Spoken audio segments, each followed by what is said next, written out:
आज भाई मैं श्री रामचरितमानस को संगीतमयी कैसे गाएं, किसी भी तर्ज में कैसे गाएं, इस पर अपने संगीतमयी भाइयों को मैं बताने वाला हूं जो हमारे श्री रामचरितमानस का पाठ संगीतमयी करते हैं। तो रामायण को किसी भी तर्ज में कैसे गाएं।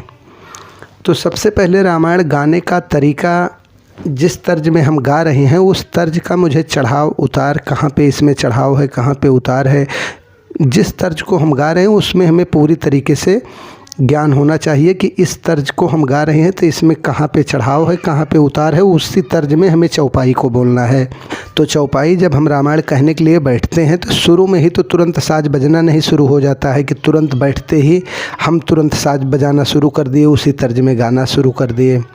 1 2 4 चौपाई आराम से बोलेंगे। जो बिल्कुल अल्पज्ञ है कि रामायण कैसे पढ़ा जाए, तो रामायण को आप कहीं पर भी कैसे भी आप पढ़ोगे, केवल शुद्ध हिंदी है, उसको आप मुंह से उच्चारण जब शुद्ध निकलेगा तो वो ऑटोमेटिक चौपाई अलग अलग अपने आप जाहिर हो जाती है कि इस पे कहाँ पे विराम है, कहाँ पे चौपाई पूरा हुई।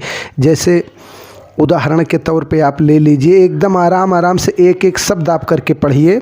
जितने ही आराम से आप पढ़ोगे रामायण उतना सुनने में भी आनंद आएगा और आपको पढ़ने में भी आसान रहेगा। जैसे कि जामवंत के बचन सुहाए, सुनि हनुमंत हृदय अति भाए। तब लगी मोहि परख्यहु तुम भाई, सही दुख कंद मूल फल खाई। जब लगी आवं सीतहि देखी, होई हैं काजू मोहि हर्ष बिसेखी।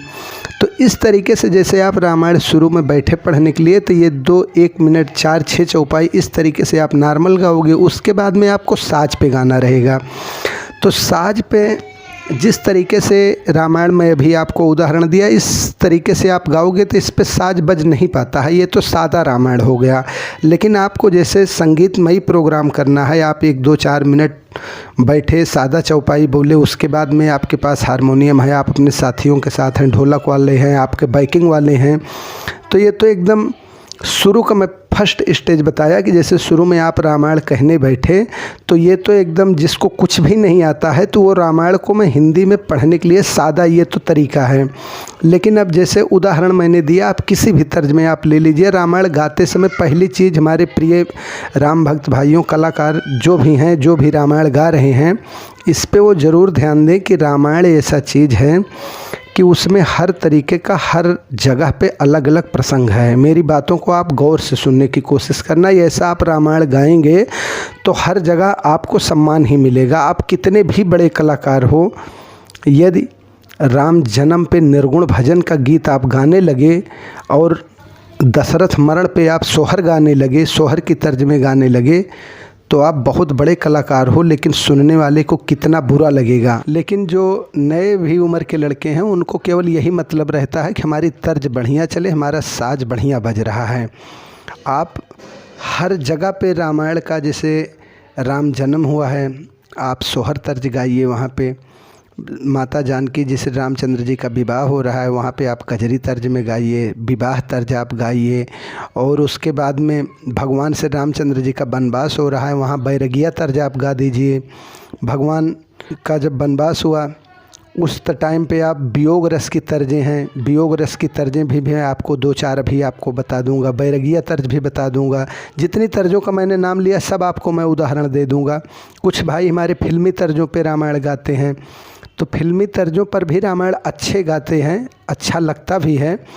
लेकिन फिल्मी तर्ज वाले जो भी, चाहे देसी तर्ज वाले चाहे फिल्मी तर्ज वाले ये हैं, उनसे हमारा भाई अनुरोध यही है कि वो रामा सिया रामा जो लगा करके रामायण गाते हैं ये ना लगाएं। ये रामायण को कहीं कहीं पर ऐसी चौपाइयाँ हैं कि जो कि दोहे हैं, सोरठा हैं, जो कि उनको लगा करके तो तर्ज को तो ज़रूर सुंदर बनाया जा सकता है, लेकिन उसका असर क्या पड़ता है रामायण पे। जैसे मैं आपको एक उदाहरण दे रहा हूँ, जा ही निशाचर हो तुम रामा, कपटी पापी दो सिया रामा। अब आप इसको सोचिए कि इस दोहे में हम अपने मुंह से क्या शब्द निकाल रहे हैं। रामा सिया रामा तो मैं लगा करके दोहा को गा दिया, जाई निशाचर हो तुम रामा, कपटी पापी दो सिया रामा।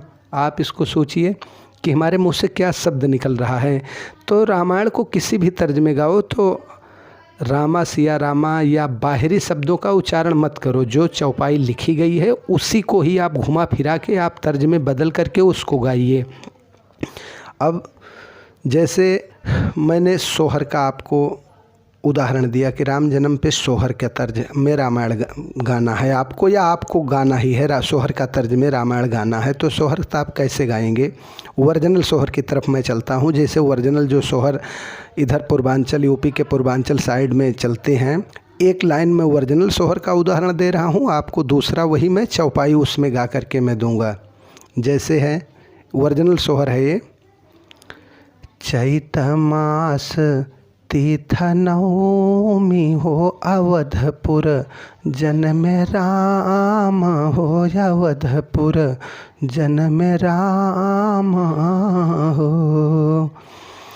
अरे हे मोरे रामा हथवा जोड़ी माँ मनावे हो रील, बन के खेला हो रील, बन के खेला हो।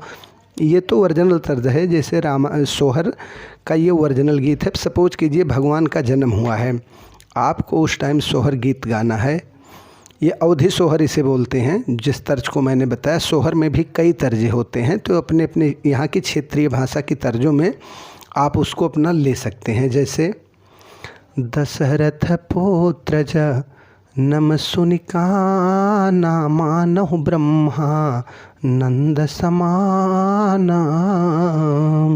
ये रामायण की चौपाई है। ये तो मैंने आपको पहला जो 2 लाइन सोहर का गाया था वो तो सोहर ओरिजिनल था, लेकिन अब हमें सोहर तर्ज में रामायण को गाना है।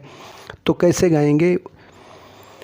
गुरु वशिष्ठ कहाँ लीन हकारा, आए द्विजन सहित नृप द्वारा। अये मंगल भवनया मंगलहारी, द्रवहु दशरथ अजिर बिहारी हो। जाकर नाम सो नत शुभ होई, मोरे गृहिया वा प्रभु सोई हो।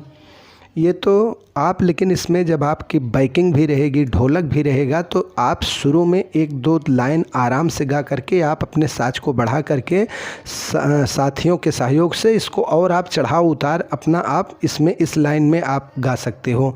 कुछ सोहर में भी कई तर्जें हैं। जैसे हैं, फिर मैं वो सोहर की ओरिजिनल ही तर्ज आपको बता रहा हूँ।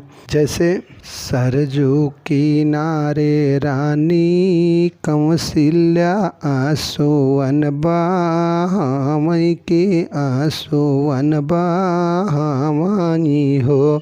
मैया नाही मोरे गोदी माहो, रिलवा भावनवा सोना लागई, भावनवा सोना लागई हो।